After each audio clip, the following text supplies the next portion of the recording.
Hi, it's Beth from Manx Radio's newsroom, and I'm just here to tell you, don't panic. If you missed any of this month's sitting of Tynwald, this is the podcast for you.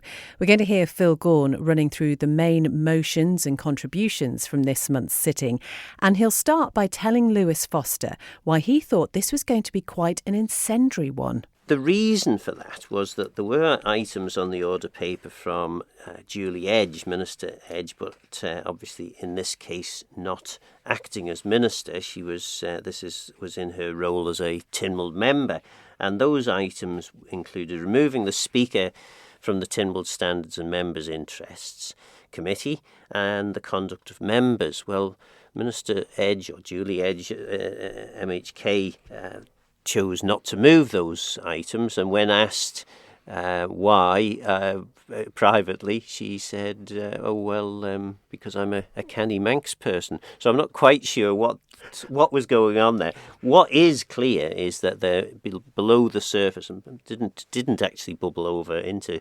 Tynwald very much during the 2 days. Is that there is an ongoing tension, particularly in relation to the Rob Collister matter.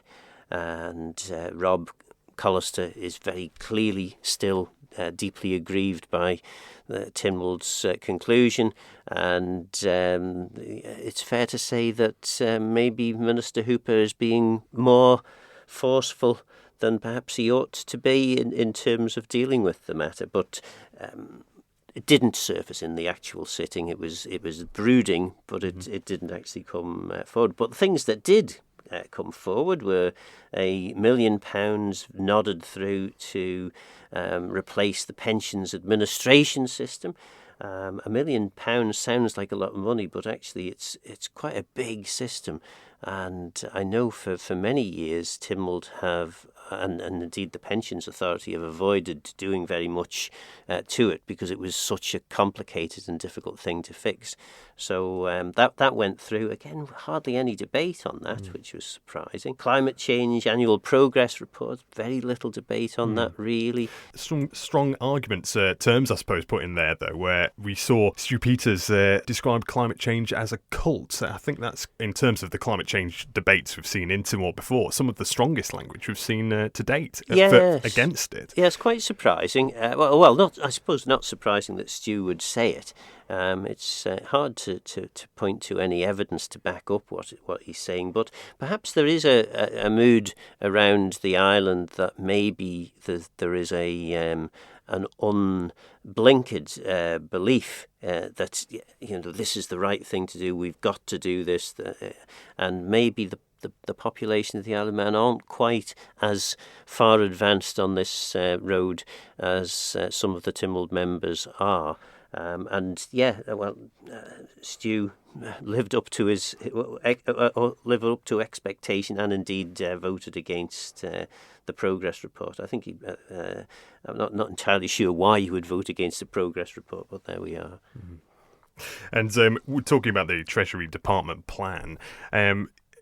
It was there was quite some concern over, like you say, the spending plan. We heard quite strong statements from Ashford as well beforehand, obviously former Treasury Minister, and we heard Treasury Minister Allinson reply to some of those comments in yesterday's sitting. And did I hear a couple of dissenting voices, maybe perhaps from Mr. Watterson, was it, who kind of had a sarcastic remark about, has anyone got a spare £1 million or something like that? Yes, yeah, and Dewan Watson, Mr. Speaker, has had a long-standing concern about the way in which budgets are put together, and I think he was continuing to express his concern about that when Minister Allinson said, I'm sorry to have disappointed Mr. Speaker, being the I don't know, was he the fourth or possibly even fifth Treasury Minister to have done so.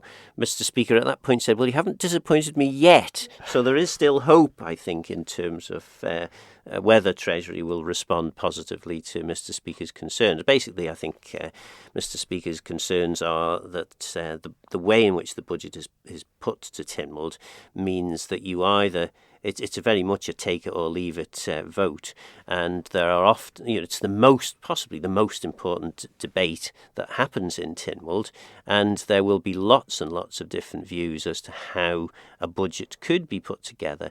There is only one there are only two alternatives. Either you support it or you vote the thing down. And most members are responsible enough to realise that voting down the budget it causes all kinds of potential headaches and chaos for the public administration on the island. So yeah, an interesting debate. I don't think we've had any clarity yet as to how the ambition of the Treasury to get back to a balanced budget by the end of this 5-year term, how that's going to be achieved. And I think that's possibly where most of the criticism lies. It's all well and good saying that you're going to send tax inspectors out to so many businesses to ensure that tax is being properly collected. But when you've got a 10% gap in public finances, you'd kind of hope there would be a little bit more detail on how that's going to be filled. One of the main points that I'd been waiting for was this oral health report there on what was going to happen in terms of, especially that the F word as it's been put, fluoridation. Tell us how that went down. Yeah, well, again, that was perhaps one of the most complicated items in terms of the order paper. It ran to, how many pages? 1, 2, 3, 4... Yeah, 4 pages on the order paper, but effectively it was having one or two combined votes, because effectively the way in which Tynwald works, you have a vote in the House of Keys and then you have a vote in Legco. If the Legco vote and the Keys vote are in disagreement, a member can then call for a collective vote at the following Tynwald sitting, and that's what happened here. Minister Hooper called for a combined vote because effectively the idea of the department producing yet another report on the merits of fluoridation that was voted down by Legco, but it actually gained support in this combined vote. Because there were more Keys members in favour, so that has gone through. But of course, it's not the green light to government to fluoridate our water supply. It is merely looking into it. The green light for yet another report into fluoridation to be produced, and whether or not Tynwald will support that when it comes back is to be seen in a future Tynwald. That's one we'll have to keep an eye on for sure. The population rebalancing committee report as well. How did that go down? I heard Dr. Michelle Haywood quite passionate about this one. Yeah, I was quite surprised. I mean, Michelle Haywood is the chair of the Select Committee on Tynwald on population rebalancing, and she was very upbeat. Certainly afterwards I spoke to her, and despite the motion having been amended in several places by government to say things like, well, mind your own business, government's doing this anyway, you don't need to interfere in what we're doing, and maybe redirecting some of the recommendations into committees that already exist and processes that already exist. But despite all that, there were some pretty big items here. I mean, introducing or Tynwald basically supports the principle that the preschool credit scheme should be extended to include children from age 1 upwards. That's a big step, and it's a step that the UK government has committed to. But there's quite a lot of big spending commitments that have sort of been committed to here by Tynwald. Again, it's a declaratory resolution, so therefore government has to take note of it, but it doesn't have to necessarily follow everything. But if government chooses not to follow these recommendations, it's going to have pretty sound and solid reasons why not. And I did notice afterwards the health minister, Laurie Hooper, who's quite keen on Twitter these days, it has to be said, was quite annoyed about a certain vote on maternity pay. Is that right? Yeah, well, that was really quite bizarre because it was it appeared to be. I think that the matter was amended to include. Because the recommendation was, Tynwald's the opinion that maternity allowance requires urgent and substantial uprating with a review of its eligibility criteria. This was amended to include paternity allowance, so it's maternity and paternity, which seems like a fair and reasonable thing to do. But then the amendment was defeated. So having amended the motion, they then defeated it, which seemed a bit odd. But I'm pretty confident because the government amendment was effectively, we're doing this anyway and we should include paternity. So government already is doing this anyway. I can't imagine that because the vote was defeated that particular recommendation. Government's saying they're doing it anyway, so chances are this is going to happen. So do you think Mr. Hooper's anger slightly premature at this point, or? Well, I know that the minister, Kate Lord-Brennan, who actually moved the amendment, was struggling a little bit with understanding this, because I was trying to persuade her to come and talk to us about these various amendments, but I couldn't. Even my silver tongue was unable to persuade her to come and talk. But she wasn't entirely clear what had actually gone on with this, because again, there's so many. I mean, what were the 13, maybe more than that?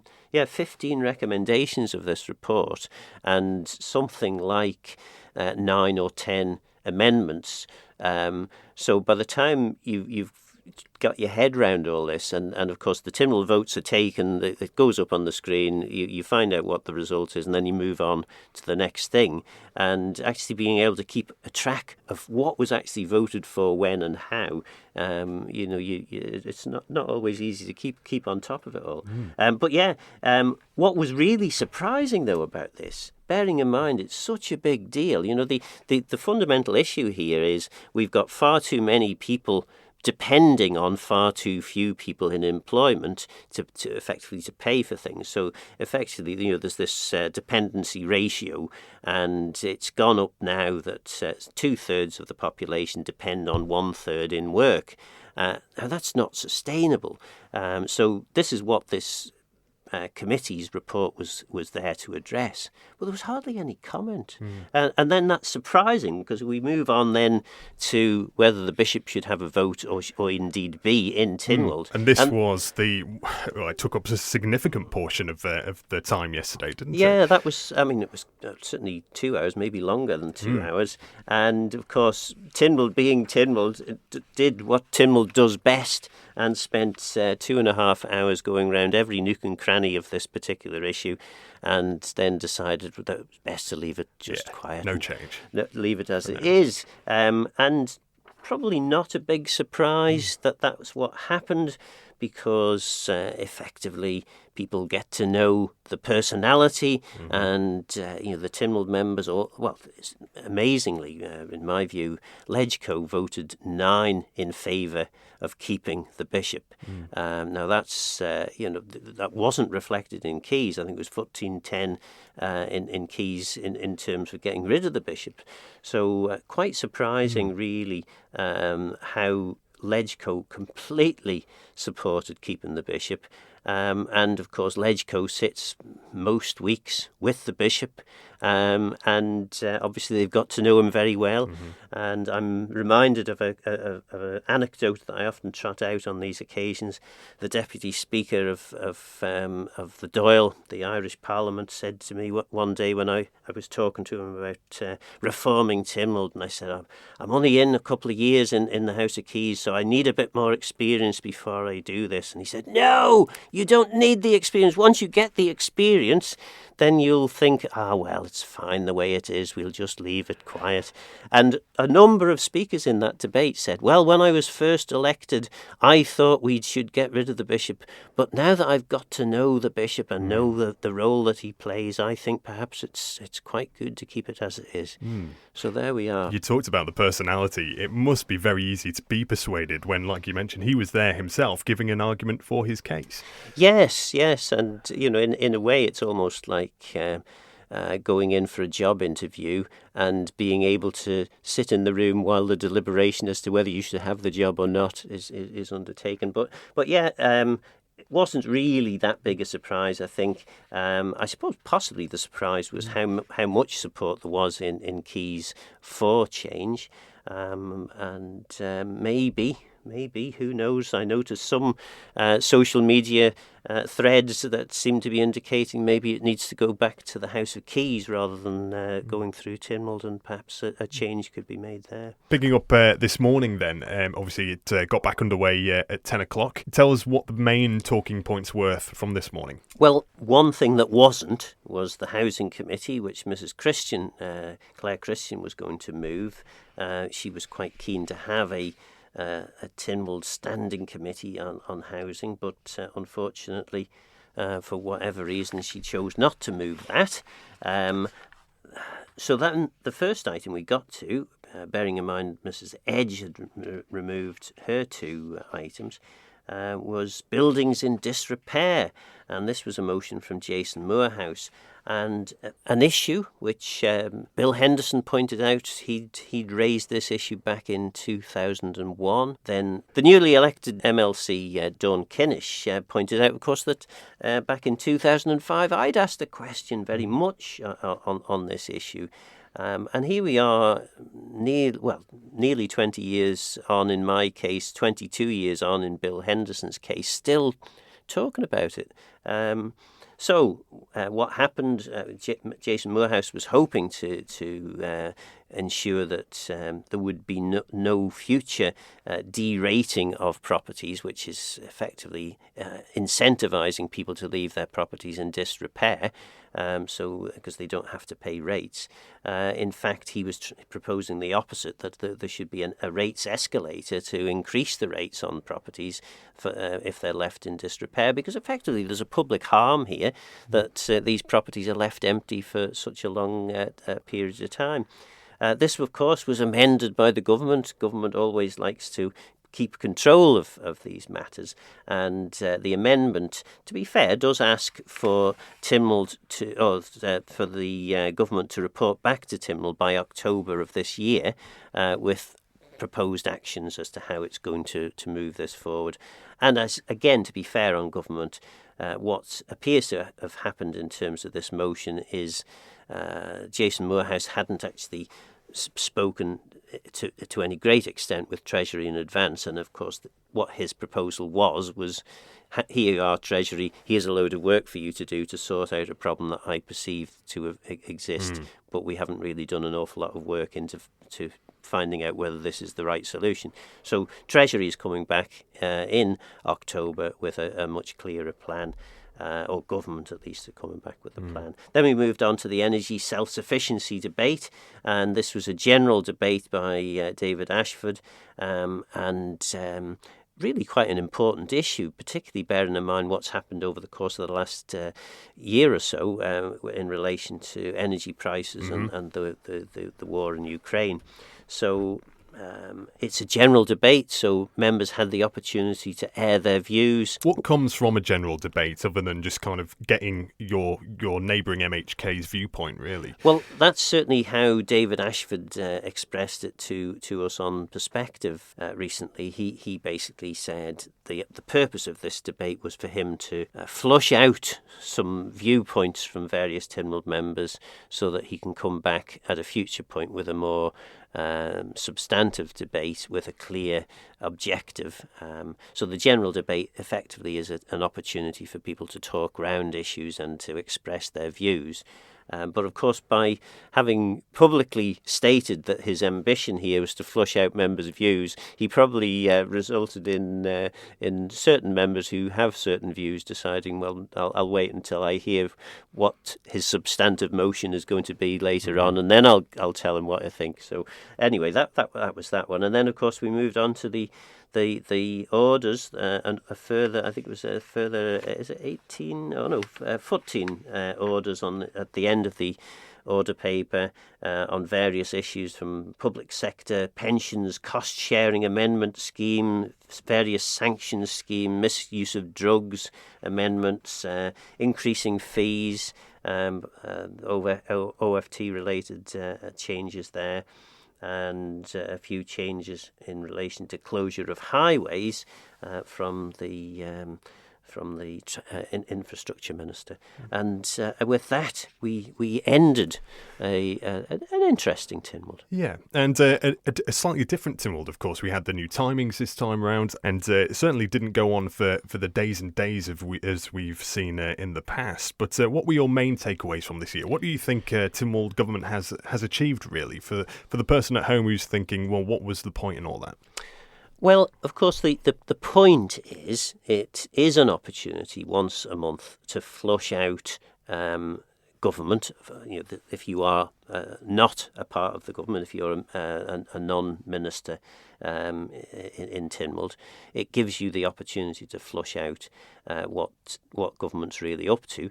And if you are a minister, if you are the government, it's your opportunity to debate the issues that you're trying to move forward. I'm not entirely sure that we're much clearer as to what government thinks on most issues, and I'm not entirely sure that we're much clearer on what Tynwald thinks, apart from, of course, on the Bishop, where we had a very robust and extensive debate and ended up back where we started from. Always interesting to find out what members are prepared to say publicly. One takeaway moment for me, which did irritate me a bit, was one member got up and said, well, the previous members said everything I was going to say, so I'll not say any more. And you think, if you felt the desire to stand up and say it, you actually should say it.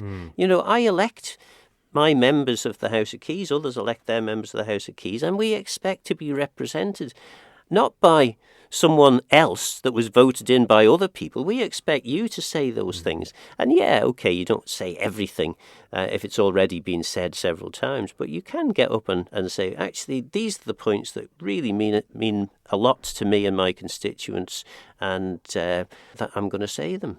So members, if you're listening, please do put on record what you actually think.